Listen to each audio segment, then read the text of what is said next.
Hi everyone! Today we are reviewing the Kelly Gorman 2022 calendar. So Kelly has brought out a calendar every year since, well, I think it's been about 4 years. I feel like there's been 4 calendars, I'm probably wrong, but every single year they are absolutely stunning. Her artwork and her style of illustration is so unique, you just can't find this kind of thing anywhere else. Now you can see just from the front cover what the artwork is like. So a lot of the pieces are outlines of a certain shape, like this moth here, or is it a butterfly? I'm not sure. And then there are loads of little things inside that you don't really see until you look up close. So for instance, you can see the fox here, and then we've got the moon. What else is here hiding? This is an elephant with a little mouse sat on top and an owl. And there's lots of little elements like that that you don't really find until you're actually colouring them. So the calendar itself is not only beautiful, but it's also really high quality. I'll give you the sizes, and then as we go through I can explain to you about the paper and stuff like that. So I've got my measuring tape here.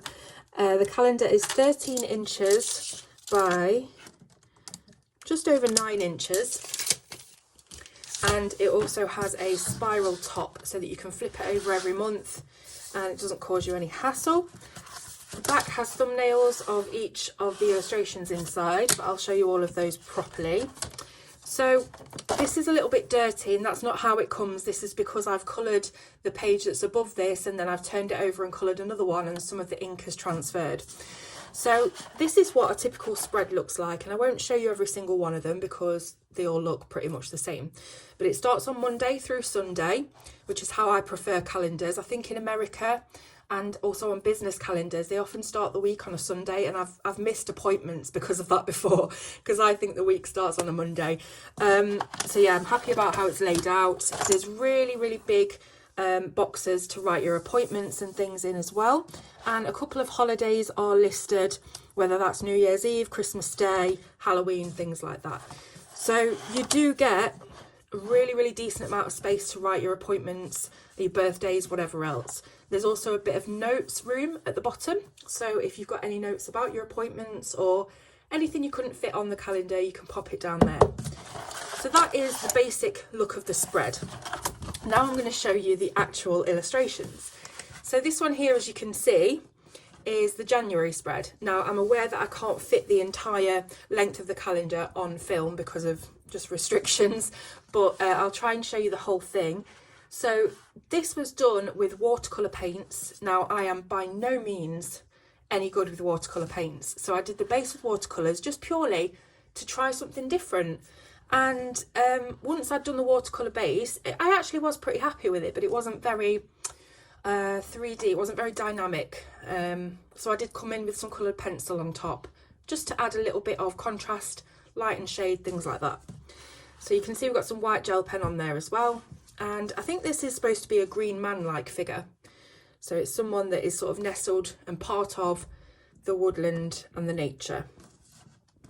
So yeah, I'm actually quite pleased with it, even though some of it was quite, you know, like for instance the blue flowers, they were all just blue, and I couldn't really do much with it in terms of making them light and dark like I would with pencils. So the white gel pen has really helped break up all of the blocky colour that I put down with the watercolours. But yeah, I'm pretty pleased with it, it's quite nice. Okay, the next one is February. So again, same sort of calendar layout, but this is February's illustration, and I haven't done this one, as you can see.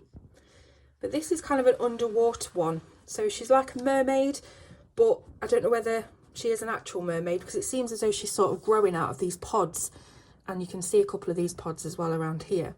And there are lots of kind of strange, what do they call those, like Venus flytraps and weird sort of flowers with animals or creatures attached to them. But you know, it's all Kelly style, and I can just imagine it being beautiful when it's done. So that was February. Now we've got, just checking, now we've got March. This one was so much fun to do. So it's got a sort of Arabian feel to it, Middle Eastern feel.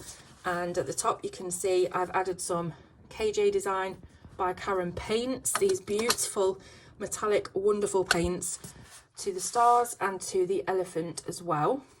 And then the rest of it was done in coloured pencil. I think I used Prismacolor and Luminance for this one, if I remember rightly. So yeah, that's that one. Now we've got April, another one that I haven't done. This is that moth from the front cover, so you can see a little bit better now. The wolves at the side, or the foxes rather. There's leaves in here and flowers. And like I mentioned, the elephant, the little mouse and the owl. And then for May, which is my birth month, we've got this lady here. It actually reminds me a little bit of Kelly.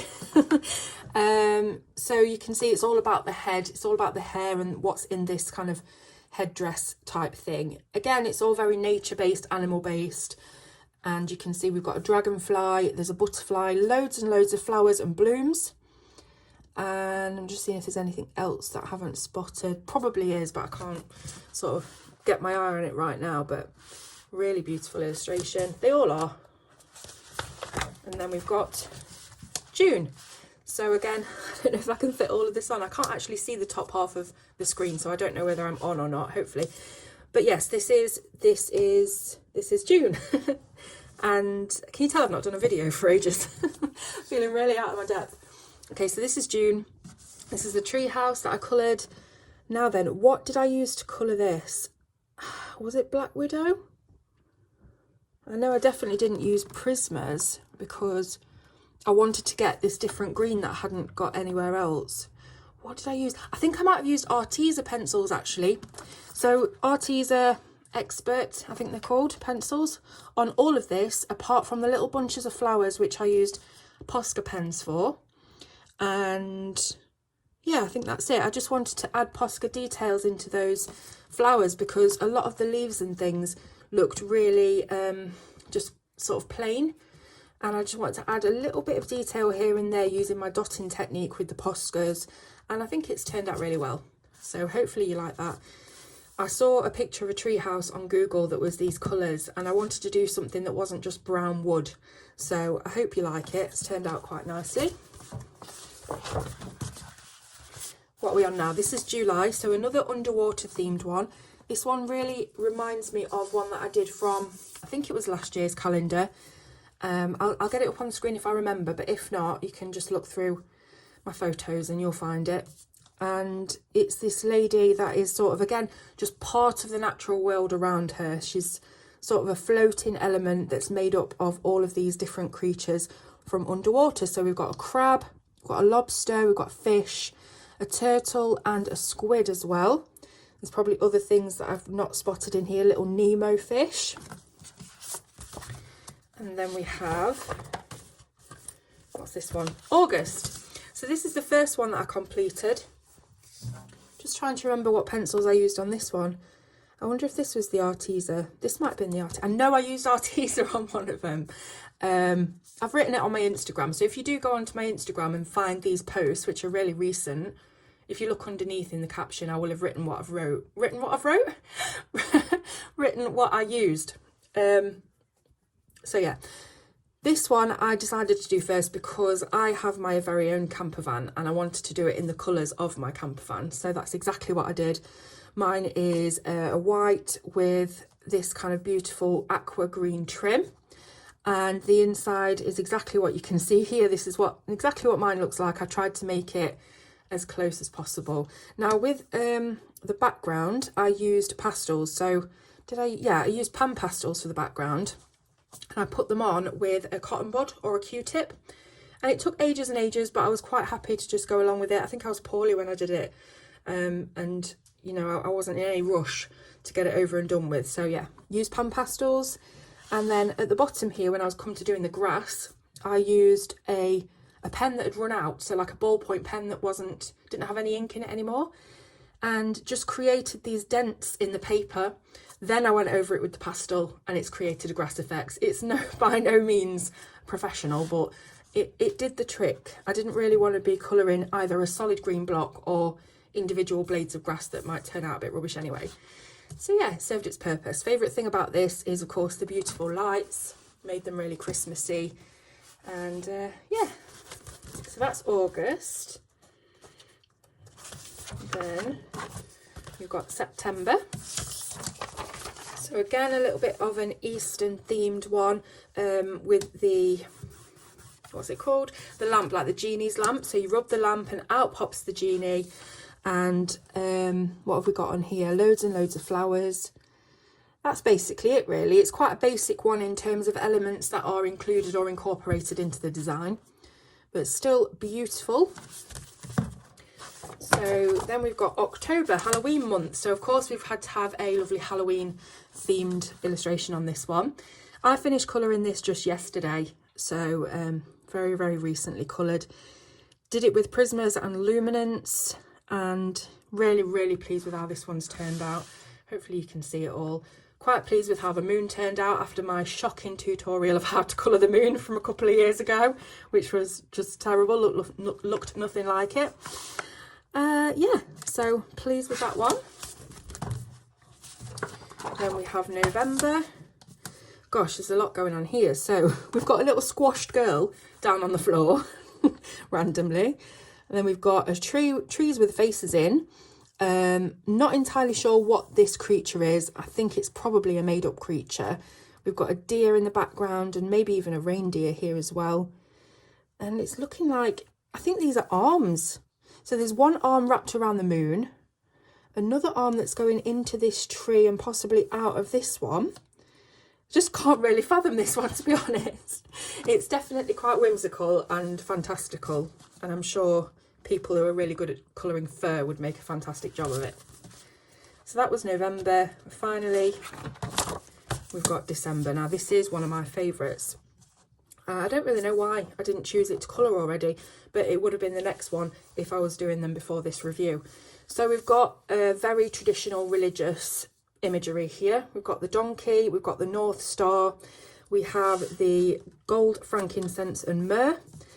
And yeah, I just think it's a lovely image. Even if you're not, you know, particularly religious, like me, I'm Catholic, but brought up Catholic. I don't practice Catholicism, but I've always really appreciated religious imagery. I really like it, and I think most people would. So we've got Bethlehem in the background. I think we're in the barn here, and yeah, it's just really nice. And that little bit of pop of colour on the rug on the donkey will look really nice as well. So again, another amazing calendar from Kelly.